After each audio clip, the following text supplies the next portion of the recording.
entertainment needs. And be sure to join us again next week for another great show. I'm Chris McKay. Have a great day, everybody. WTBN Pinellas Park, WLCC Brandon. Faith Talk Tampa. Online at letstalkfaith.com. Download the Faith Talk Tampa app. With SRN News, I'm Bob Agnew in Washington.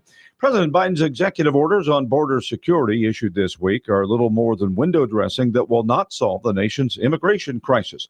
That's a view of House Speaker Mike Johnson. Speaking on the Salem Media Group news program This Week on the Hill, Johnson says the president's actions are a little more than a publicity stunt. He wants to be able to go out and tell people that, oh gosh, I tried to do something. He won't ever acknowledge that he is the one that created the catastrophe. It's so simple to fix, but it takes political will to do it. And as you noted, his party is divided because they have an open borders caucus effectively in the Democratic Party, and he has a real problem. Speaker Johnson added that the president's executive orders don't include several ironclad border security measures demanded by Republican lawmakers. Former Israeli ambassador to the U.S., Dr. Michael Oren, says Hezbollah is firing so many rockets into northern Israel, the entire region is uninhabited now. All these major cities are empty. We have between 60 and 80,000 internal refugees. Dozens of Israelis have been wounded and killed. And the Galilee, that's an area that's precious to a lot of Americans. Galilee's on fire. It's going up in a blaze. Dr. Oren was interviewed on the Salem Radio Network Hugh Hewitt Show. Republican governors banded together to pound away at the Biden administration's energy policy this week, as Bernie Bennett reports. In a letter to the White House, 20 GOP state leaders called on the president, quote, to pursue an all-the-above energy approach that will promote homegrown energy that benefits all Americans. With a diesel refinery outside of New Orleans as their backdrop, 8 governors held a news conference to discuss their strategy to unleash American energy. Louisiana Governor Jeff Landry said there is a direct correlation between consumer inflation and the Biden administration's approach to energy and environmental policy. If the federal government took its foot off of the neck of American energy, we could absolutely lower the cost of everyday goods to American citizens. There was no immediate response to the GOP governor's letter. The following program is sponsored by the law offices of Patrick L. Smith. This is the Attorney Patrick Smith Show. Get ready with your legal questions and call Patrick now. 877-943-9673. Again, that's 877-943-9673. The law office is open. And now your host, Patrick Smith. Good morning, everybody. I have a feeling this Trump conviction thing is going to be following us through November 5th and beyond. And it's all I've heard about all week at the law office, people coming in and commenting on last Saturday's show where we did a deep dive into the broadcast and the conviction, the different elements, the likelihood of appeal. And it's just sort of this cloud over the country. And I think we just need to take a brief break. We are going to do a follow-up piece on President Trump's conviction up in the great state of New York. But we're going to kick off the show. And by the way, for those of you brand new to the program, hi and welcome. I'm Attorney Patrick Smith. This is the Attorney Patrick Smith Show. And we're here with you every Saturday morning on about 15 stations throughout the state of Florida to answer your legal questions, your one-stop shop for free legal advice on a Saturday morning. I'm a local Central Florida native with multiple offices to serve you throughout the state of Florida. So to be part of the show, to call in with your question, 877-943-9673. Joining us, a regular attendee to the show, Lexi the intern. Welcome back, Lexi. Thank you so much for having me. Yeah, happy to have you back. And now a recent graduate of Stetson University. What's it feel like to be a graduate? Wonderful, beyond wonderful. And you're getting ready to move with your boyfriend, Christian. You guys are moving up to North Carolina. Is that right? Yep. Yep. And he's going to be dentistry school, and you will, of course, be attending law school. Sure will. All right. Well, we're looking forward to great things during your law school career, and I'm sure you'll be stopping back by during your summer breaks and checking in, and we're going to keep track of your progress as on your way to your law degree and ultimately your bar license. So good things ahead of Lexi for her future. If you want to be part of the show, if you want to wish Lexi farewell and good luck in law school, 877-943-9673. So to take a break from anything Trump related, I thought we would talk today about something we've never addressed on the show. And I was sort of, my muse for this show is my wife. And one of her ideas is that we talk about things that are genuinely pragmatic and helpful to people. So they're not necessarily topics that have a lot of flair, necessarily, but it's something that is very utilitarian. It's something that people need. And one of those topics is Social Security. And not just Social Security, but Social Security disability benefits. And this is something we hear about at the office all the time, and it's a very big need. And so joining us on the line now is attorney Ron Watson. Ron, good morning. Thank you for being on the show today. Thanks for having me. Yeah, Ron, I know we're interrupting your pickleball time, which is precious. I understand. I have lots of friends who are big into pickleball, and they are very possessive of their pickleball time. So it's not lost on me, the sacrifice you're making to be on the show today. Well, it's pretty hot out here today. I need the break anyway. It is hot.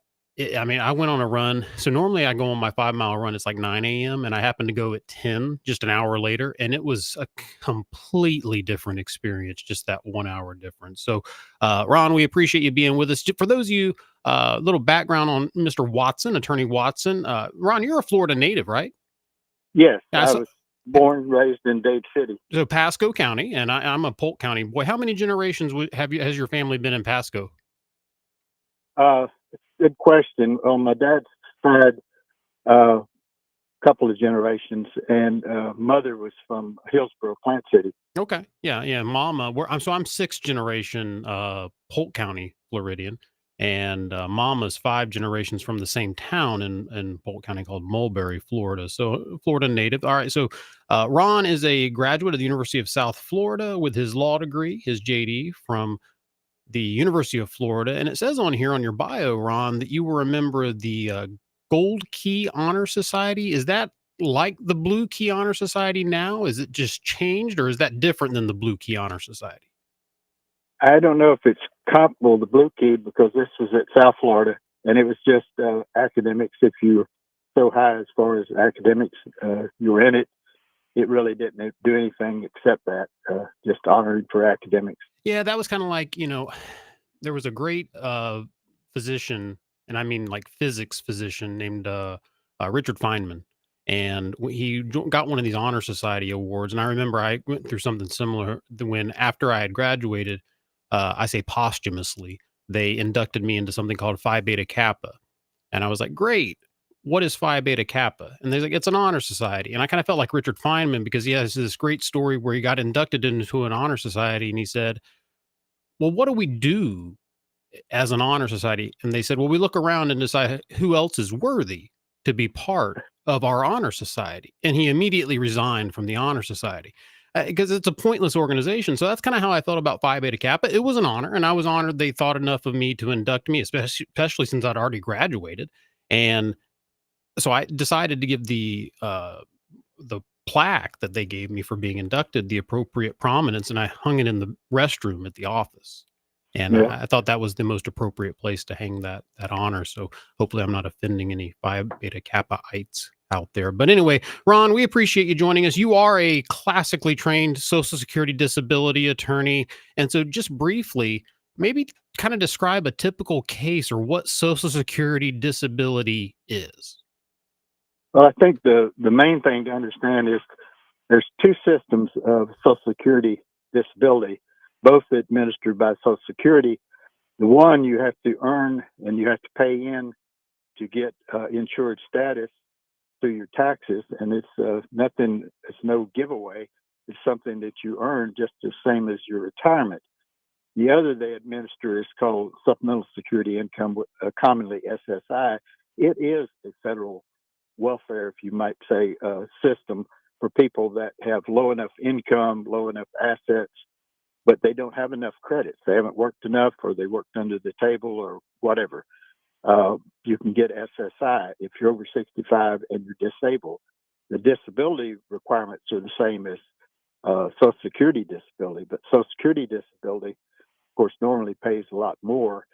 And Social Security disability, you have to have so many credits that you paid in, and so many before you become disabled, have insured status. Then if you're unable to do any kind of job according to either physical and or mental problems, then you can get Social Security disability. So if a client comes to you, that means oftentimes they put in a claim for Social Security disability and they've been rejected, or they come to ab initio to file the initial claim? Both. I Okay. get both. You have to, for Social Security disability, you have to file the claim online, and that makes a lot of people not want to, because it's, that online stuff should be simple, but sometimes it's not, especially the older you are, to go online and navigate through it. But we get both. They come out with statistics every year, and they vary a little bit, but not a whole lot. But on the initial application, they approve usually 30-35% on the initial application.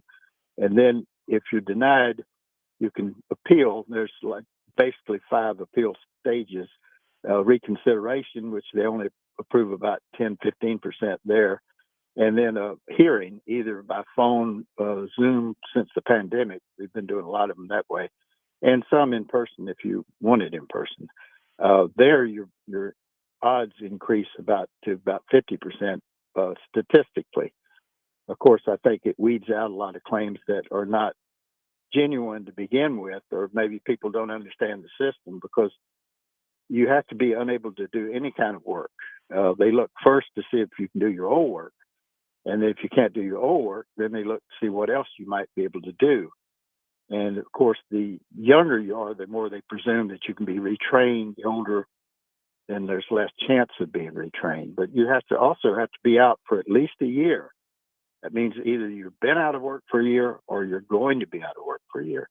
So obviously, if you had a severe stroke, heart attack, and doctors are saying, oh, you're not going to be able to go back to work again, you should go ahead and get your claim filed, because the initial application right now, they're running almost a year before they make a decision on it. Yeah, I mean, the federal government, the backlog right now, on my side, being an estate planning attorney, the backlog is with the IRS. I mean, just to get back to us and respond to us on giving us a clearance for final tax returns, it's unbelievable. So I can only imagine what it must be like on the Social Security side. If you're just joining us to the show, we have our very special guest attorney, Ron Watson, a practicing Social Security disabilities benefits attorney. If you have a question for Attorney Watson, he'll be with us here for the next few moments to answer your questions. 877-943-9673. 877-943-9673. Give us a call now. I'm Attorney Patrick Smith. This is the Attorney Patrick Smith Show. Ron, you want to take a question with me? Sure. All right, let's go to Roy in my hometown of Winter Haven. Roy, how can we help you today? Hey, Roy, can you turn your radio down a little bit? Hey, Roy. Hey, I have a question pertaining to a trust fund. If I can ask that question today. Yeah, that's okay. First of all, was that your wife telling you to turn the radio down? Yeah, I'm driving and I have the radio up and she's holding the phone and she reached over and turned the dial down. I don't like my dials touched, so I went over and hit kill on my steering wheel. That killed the radio. You're very possessive about your radio dials? I can only imagine how you are with the remote at the house. Anyway, Roy, your question. My question is, my wife and I have money in a CD, and we have money in high yield interest savings accounts, and our home's paid for. Both our vehicles is paid for, and we have our kids added on as beneficiaries on everything. Okay. And somebody told us that if God forbid something was to happen, that they could come after my kids if my wife and I were gone and take everything that we're leaving, and we should look into a trust fund. Well, who's the they?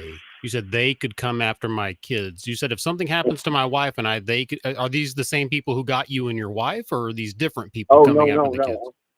No. Well, both of my kids have outstanding credit, but God forbid something was to happen and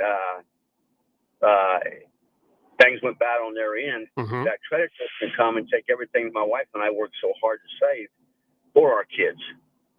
Yeah, and that's what.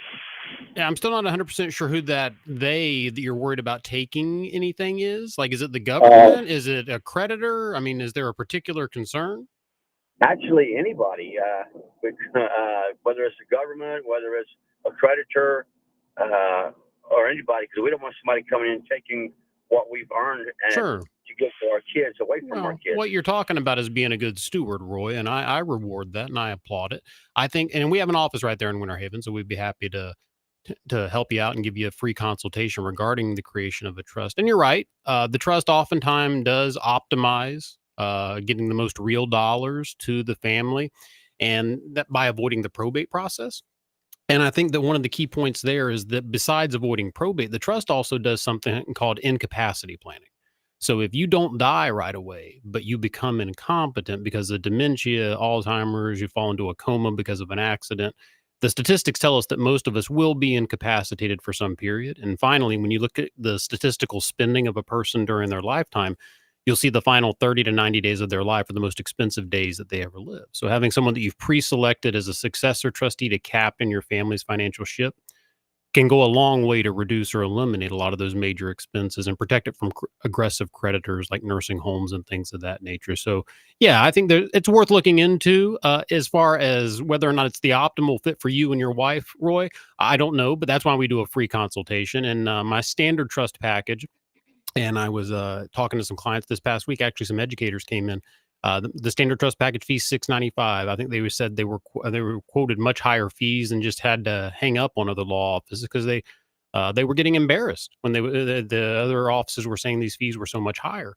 And so our fee is $695 for the non-tax trust package, which is the trust package of less than $13.6 million, which is a lot of people, most people statistically. And we'll give you a free consultation on that, Roy, whether or not that's the best fit for you and your wife. What's your wife's name? Dawn. Dawn. Let Dawn control the dials a little bit, okay? There she is with the phone. Good.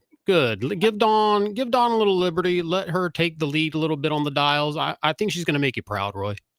She takes care of all the computers because I'm anti-computer. Well, and then I want to challenge you to be a little more pro-computer. Let's grow a little bit today, Roy, okay? All right. Roy, we appreciate you calling in. Take care of my hometown of Winter Haven, okay? Okay, let us have that number if you can. The office number, 877-754-6764. 877-754-6764. Thank you, sir. I appreciate you. I appreciate you, Roy. Have a great day. You too, sir. All right. So, Ron, someone like Roy there, you got a family, you're obviously doing well because you got an estate, you've got assets, you've got savings, and you hear financial advisors oftentimes talk about having disability insurance. And if I have disability insurance, does that sort of torpedo the ability to get disability from Social Security, or can someone get the benefit of both of those protections? Yes, you can get both. Not talking about the SSI, the federal welfare program, so to speak, but regular Social Security disability. It doesn't matter how much money you have or if you have an additional private policy of your own. It's basically insurance, that just like retirement, that the government requires you to take by paying your taxes. So it doesn't affect it at all. And it really does come down to that. You're not able to work at all. And you said it's for a year, correct? Yeah, you have to be out at least a year, or going to be out at least a year. If somebody was, say, in an auto accident and they're quadriplegic, you pretty well figure they're going to be out for at least a year. But when they haven't been out for at least a year, I think the Social Security looks at the medical reports a lot harder. And that's another point, is that you may be disabled, unable to work, but unless you're getting medical treatment and they get medical verification, they're not going to give you benefits. And that's a common problem because people say, I can't afford to go to the doctor and I don't have insurance. And all they can do is go to free clinics, and they will be examined by the Social Security doctors, but normally those reports aren't real strong one way or the other. But you need to have the backing or the medicals there to support the decision, not just judge believing what you're saying. You have to have verification of that. All right. So you said that there is a Social Security doctor. Now, this is a Social Security doctor. I presume Social Security picks up the tab for the doctor? Yes. Unfortunately, they don't pay much, so the exam and the report are sort of quick, and a lot of it's form type stuff. But I hate to rely on those, but sometimes that's all you got.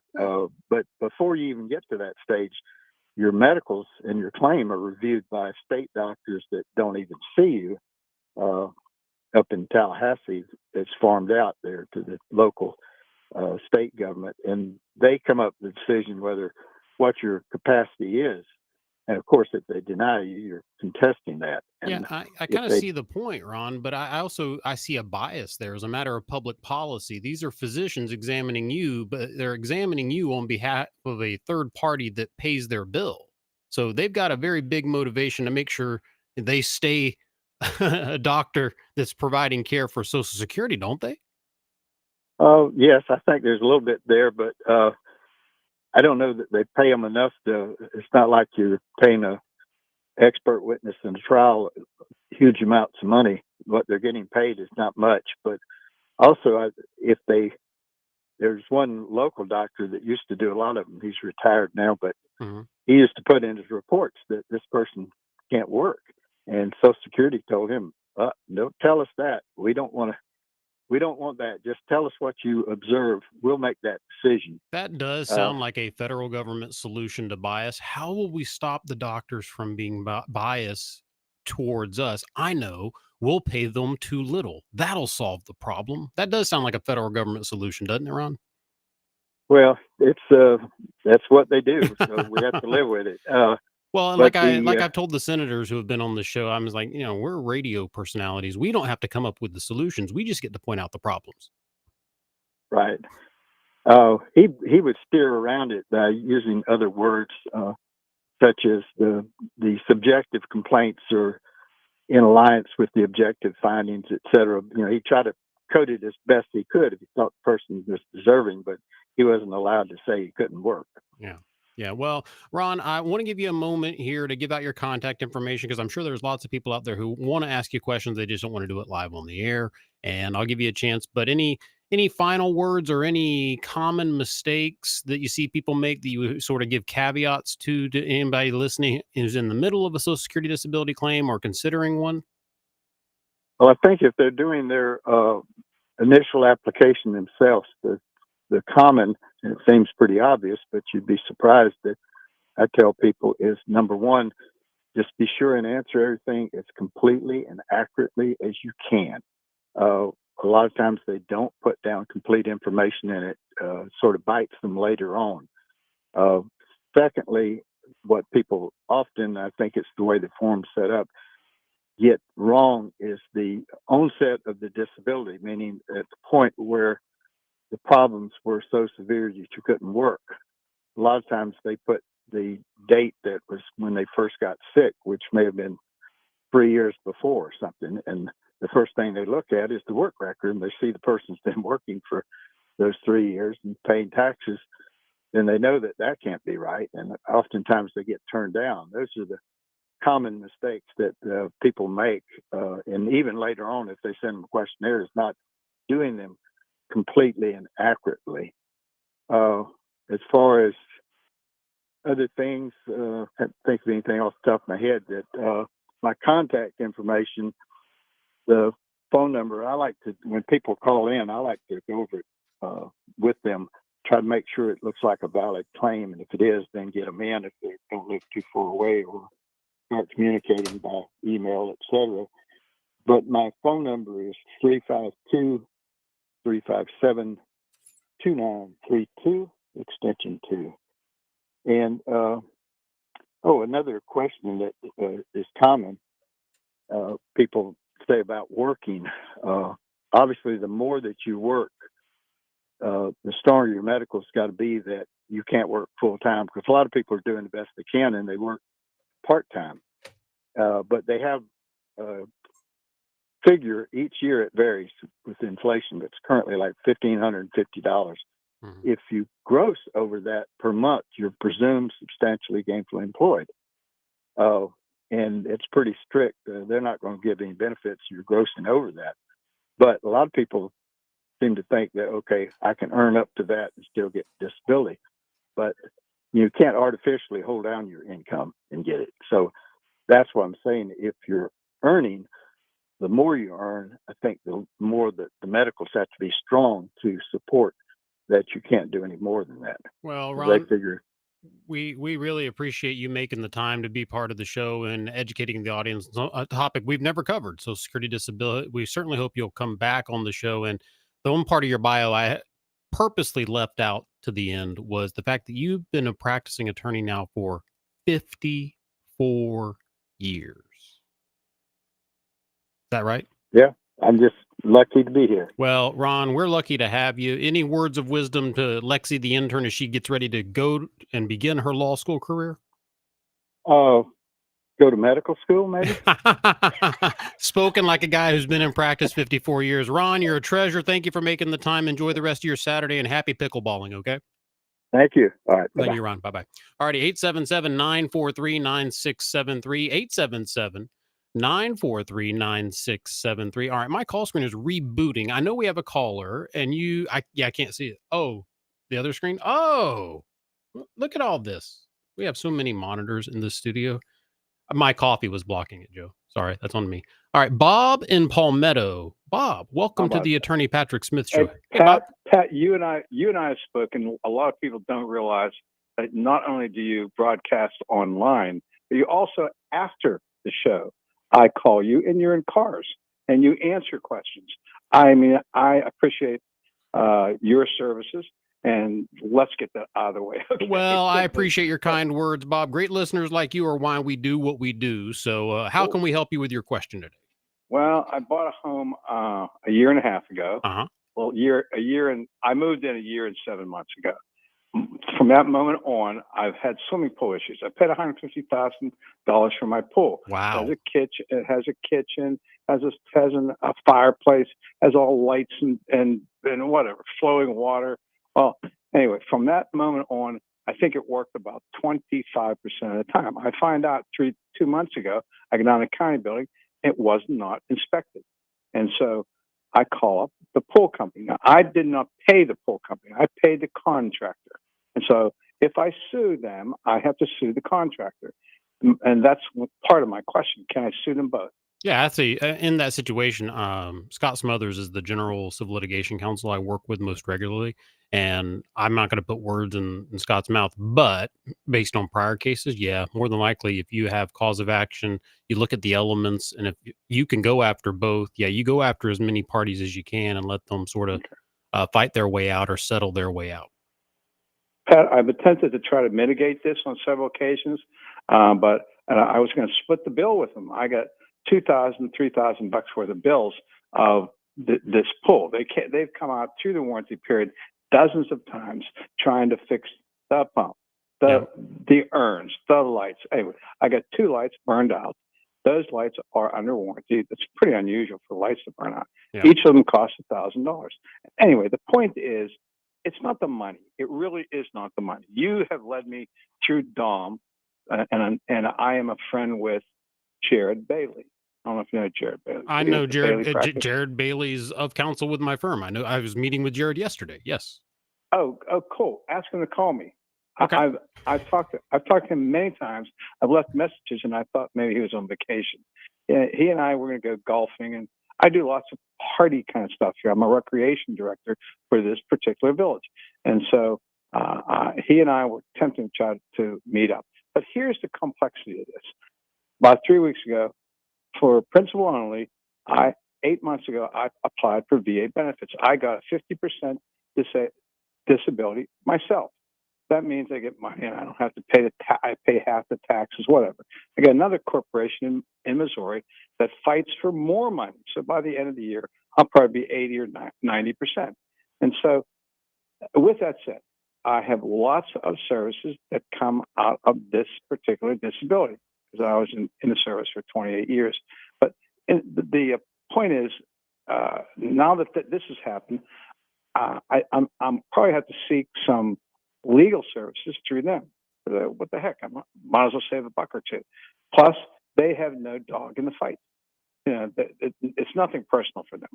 I will have my own doctor. You know, he doesn't have to worry about giving me this pill or that pill or whatever.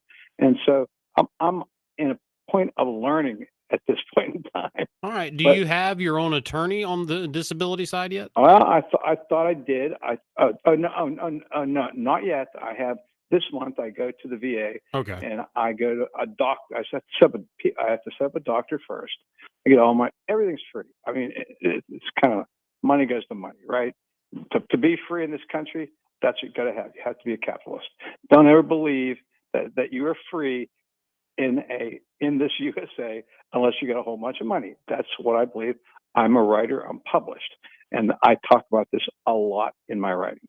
And I thought Jared Bailey was going to be. I've asked him for a reference so I could retain a lawyer. Okay. But Well, I will he's get. gonna.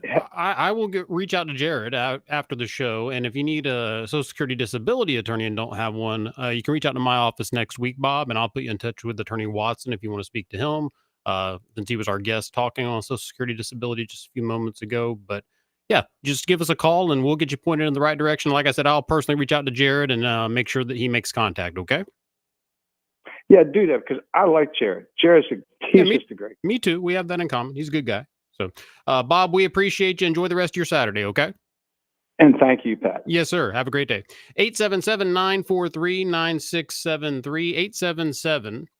877-943-9673. You can give us a call now. We're live and local, and it's Patrick at attorneypatricksmith.com for those of you who want to email directly. If you want to request an appointment through the website, lots of you do that. Just go to attorneypatricksmith.com, attorneypatricksmith.com, and you can submit your request for an appointment there. You can also book us to come out and speak to your club or group. We're booking engagements left and right, and we will keep you posted on those as they become more timely. If you would like to attend, if you have a group that needs a speaker, of course, we're happy to customize a presentation for your group. And again, you can go directly to the website, attorneypatricksmith.com. That's also where you can listen to the podcast version of the live show that you're listening to now and go back and listen to prior episodes. If you want to hear our special on the Trump convictions, if you want to hear our 4-part series on Dodd and the overturning of Roe versus Wade, you can do so there as well. But we'd like to talk to you live on the show. 877-943-9673. 877-943-9673. The next call in the queue is, hold on one second there. This is Behind the Curtain, real-time radio. We are currently experiencing technical difficulties. Give us a moment. Pardon the inconvenience. It is Pat in Bradenton. There we go. In real time. Pat in Bradenton. How can we help you today? Hey, Patrick. Thank you for taking my call. Sure. I just wanted to, I am in an association of villas, and when I originally got into the association, they didn't allow pickup trucks or like most of them, the trucks with the writing on the side of them. And I had been mentioned by several people about this House Bill 1203 that goes into effect July 1st. And it says in the associations that they are now allowed to bring in pickup trucks and their work trucks because everybody's parking in the streets on any place they can find to get out of their association. My association is saying that they're not an HOA, and I didn't know quite what delineates an HOA from other associations. Yeah, it'll come down to a defined term. And I was actually speaking to the representative that actually authored and sponsored House Bill 1203 yesterday. And we're currently in the process of booking that representative, and we're going to do an entire show on that particular piece of legislation. And so I'm trying to pick out when we'll get to it. I know we have the next few shows lined up, and also there's a chance my Gators play today in the Super Regionals. So if they make it to Omaha again, I have a standing rule: if the Gators go to Omaha, so do I. And so that could throw a wrinkle into things as well. But we are going to be doing a show on it, and I will try to tease it the week before, Pat. That way, yeah, go ahead and do that. That way you have a heads up. But we're going to have, I think we're going to have the representative who authored the bill on, and also another prominent real estate attorney who practices in HOA and association law, and to kind of comment on those. So it'll be a perfect question for that show. In the interim, I kind of think it's one of those things where if they're just playing semantics and hair splitting, They're probably an association, but it's going to come down to what the bylaws say and how they were created and what the statute says, and you just got to match the two up. I promise you that'll be a very popular show. Well, I see the number of trucks that are parked on the side streets and in the parking lots of grocery stores. It affects a lot of people. That'll be a great show. Well, and we did a show on HOA, so this will actually be like a follow-up piece for us. And Lexi, didn't you have an HOA parking story, or was that another intern? Am I mixing my interns up? I did. I totally did. Yeah. So just briefly, why don't we have Pat and Bradenton on the line? What was because you had a parking HOA story. Why don't you just share that again real quick for the people who didn't hear it? So I had kind of had the same thing where I was parking on the street. We have a pretty small driveway going into the house, and I was parking on the street, and there's this person that drives around and leaves notes on people's cars to not park on the street. And so the person came around, put a little sticky note, like a sticky note with flowers all over it on my car. And so I responded back to the sticky note and added my own sticky note back and left my car there. What did you say back in the note? I said something silly like, no. Okay, that's that's Lexi's definition of being mean. In case you're wondering, Yeah, Pat. the thing. Okay, Lexi doesn't have a mean bone in her body. Yeah. So, but she doesn't drive a big pickup truck or anything, just so you know. So, but anyway, yeah, we're gonna do a show on that, and we're gonna kind of hone in on that because, not to give away the show, but the heart and soul of the legislation is less about pickup trucks and it's more about finances. That's what I'll say for now. And the pickup trucks are sort of a subsidiary to the financial elements of that particular piece of legislation. So stay tuned. We will do a show on that in the future, Pat, and I'll make sure to tease it the week before so that everyone has a heads up. Sounds great. You got a great show. Thank you. Oh, Pat, I appreciate your kind words. Have a great Saturday. 877-943-9673. This is Attorney Patrick Smith, and you're listening to the Attorney Patrick Smith Show, along with Lexi, the intern, our recent graduate from Stetson University and commencement speaker. And I told her, I said her speech was perfect. I had no notes. She knocked it out of the park. It was honestly the best commencement speech that I've ever heard, including my own. It was better than mine when I gave my speech at Stetson as commencement speaker, which I realized as I was sitting there with J. Ollie Edmonds' daughter. She said, "How many years has it been since you graduated?" And I said, "My gosh, it's been 22 years. She said, "Try 51. And I was like, "My gosh." But it made me feel old to have graduated from Stetson 22 years ago. That means when I graduated, Lexi, I don't think you existed. I was born on May 28th, 2002. Yeah, so there you go. All right, now we're going to our very special guest and a regular friend of the show, my fellow Imperial Polk Countian, our Commissioner of Agriculture, Wilton Simpson. Wilton, Commissioner Simpson, welcome back to the show. Well, thank you for having me. Good morning. Thank you for having us. I was reading your bio, by the way, and I loved it because I remember the first time we met and we were talking about your chicken farm. The bio says something a little bit different, but I loved the phraseology in it where it said something to the effect of large scale leg laying operation. Yes. Yeah, I love that terminology. So anyway, Commissioner Simpson, we wanted to have you on the show because last week we did a deep dive with Senator Martin down in District 33, along with a New York attorney, Ken Henry, regarding the conviction of President Trump in the state of New York. And Senator Martin made a point about if someone were to call for a special legislation session to address the conviction of President Trump and the possibility of a New York decision disenfranchising millions of Floridians from their selection of a presidential candidate, he would support such a special session. Now, only 3 people in the state of Florida can do so. And one of those 3 is the president of the Senate. As a former president of the Senate and current commissioner of the agriculture, would you support that, or would you call, if you were currently the president of the Senate, would you call for a special session to address this conviction? Yeah, if we have to, we absolutely would. When you criminalize your justice system this way, it's really a travesty. And I know the divide is, of course, if you're uber liberal, they believe, oh, there was justice done. No one is above the law. The first time a liberal, politician is put in jail in a conservative area, they're going to claim that, oh my God, it's a travesty of justice. And so I think now that with the weaponization of our judicial system, therein lies the problems. And so, no, I think that the state of Florida will do whatever it needed to do. Obviously, if President Trump, if we had to do a special session for President Trump, I'm certain that we would.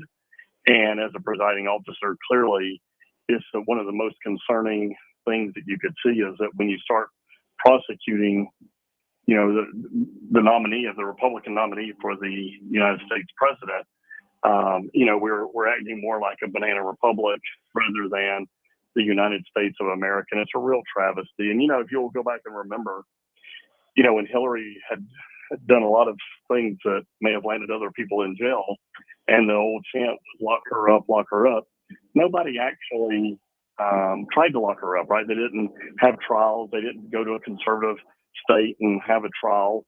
They did not do any of those things. And if you notice with President Trump, the only places that they're suing him like this are really liberal sections of whichever state they're in. And of course, New York didn't have a snowball chance, nor in the area of Georgia that they're trying to try and they're in. And so it's just a travesty of justice. And it's the most dangerous thing. By the way, the most dangerous thing we can do in this country is weaponize our judicial system and our judiciary. And it does such a great job. It's the best system in the world when it's left to its own devices. When we politicize it, it really says something, has deteriorated in this country. Well, I agree with you. And I think the most powerful point that attorney Ken Henry, the New York attorney who was on last week, made was the oddity in the jury instructions.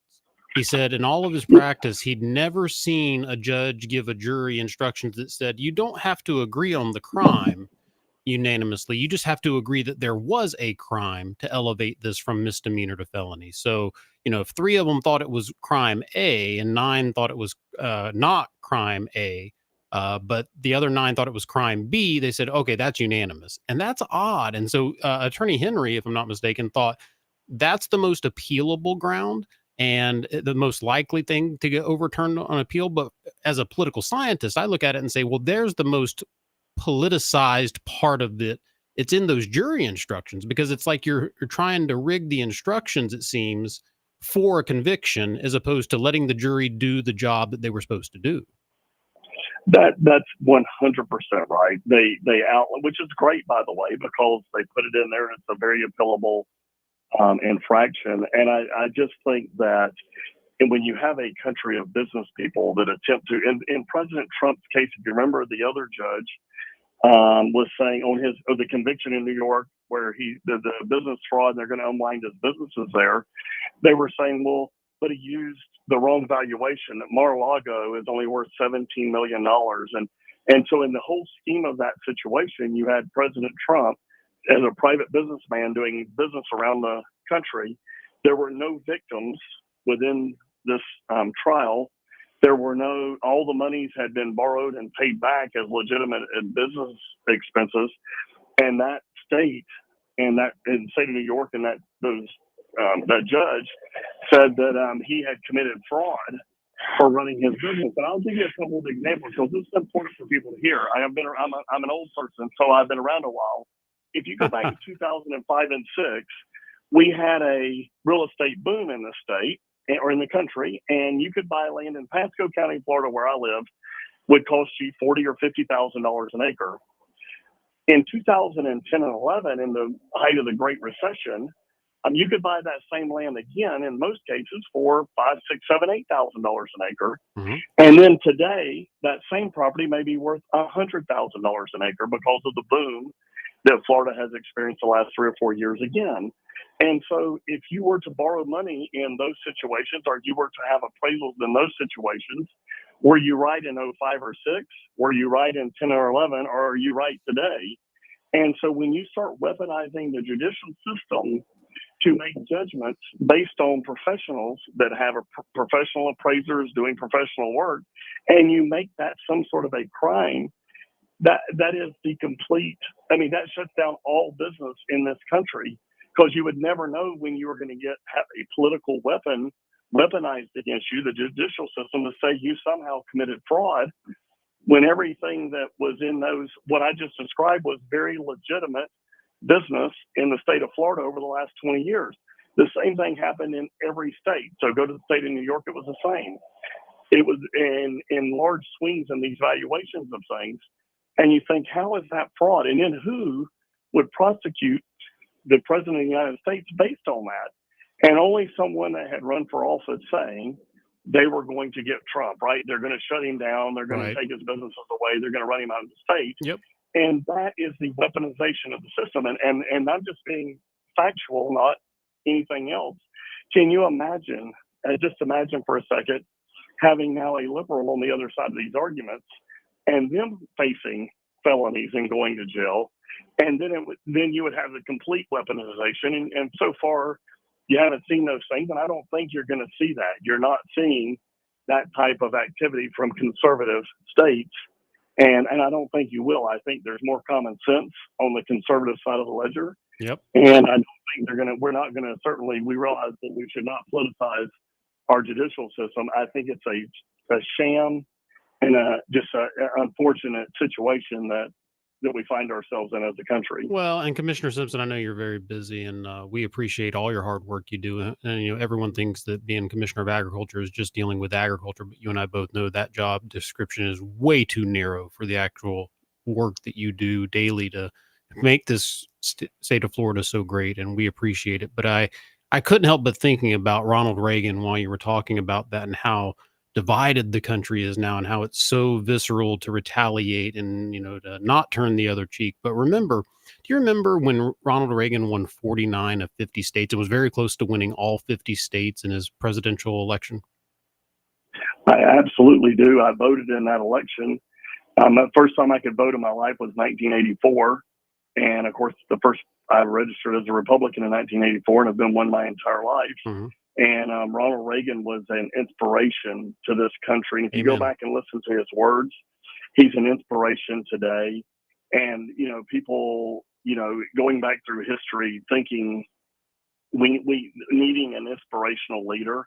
The policies that Trump put in place when he was president was of an inspirational leader. Yeah. The economy, the care and due diligence that he did of all people. It wasn't he did so many things for all facets of our society. He did not discriminate against any of our groups, but yet the media made him out to be, you know, just as bad as, you know, politicizing it as bad as he could be.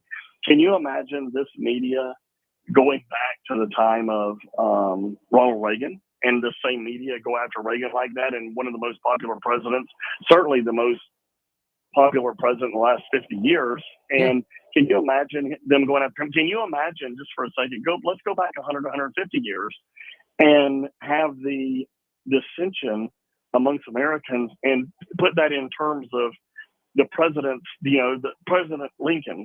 Yeah. Think about that for a second, or Washington, or some of these groups. They never could have anticipated people twisting the Constitution, the wokeism that has gotten into our country. You could have never anticipated.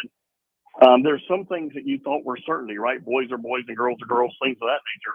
Just common sense things that our founding fathers could have never have believed. And of course, now, you know, a lot of them are canceled, and the wokeism and liberalism.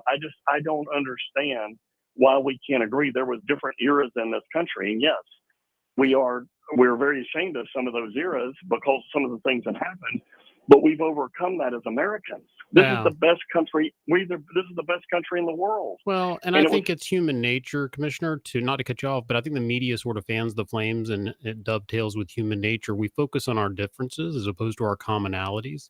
And I think that was the greatness that was Ronald Reagan. He could help us all see what we had in common as opposed to what we disagreed on. Well, and the other thing I will say about that, and you're 100% right, and I loved Ronald Reagan. I thought he was a great president, inspirational.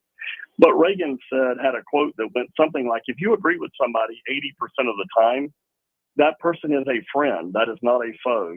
And I think sometimes, you know, as we're talking about even as conservatives, you know, if you have someone that you disagree with once or twice out of, you know, 50 different issues, all of a sudden that person is an outcast, right? That person, we call them bad names, rhinos or whatever. And you know, so it's even amongst ourselves in some cases. And it's such a shame that in an era of, you know, we used to have what we call 15 minutes of fame. Today it's 15 seconds of fame, I believe, because everything is accessible in less than 10 seconds. And I think driving that cycle has driven this type of narrative, because any one person that tries to do the right thing in a moment where they would say, well, we have to compromise slightly because there are Democrats and Republicans here, it automatically makes you an outcast in some folks within your own system, right? If you're a liberal and you do something conservative, or if you're a conservative and if you do something where you compromise on an issue, well, all of a sudden Commissioner Simpson, I'm sorry, I'm coming up on the hard end of the show. We appreciate you making the time. That's our 13th Commissioner of Agriculture, folks, Commissioner Wilton Simpson. Commissioner Simpson, thank you so much for making the time today. We really appreciate you. Come back to the show anytime. Thanks for having me. Yes, sir.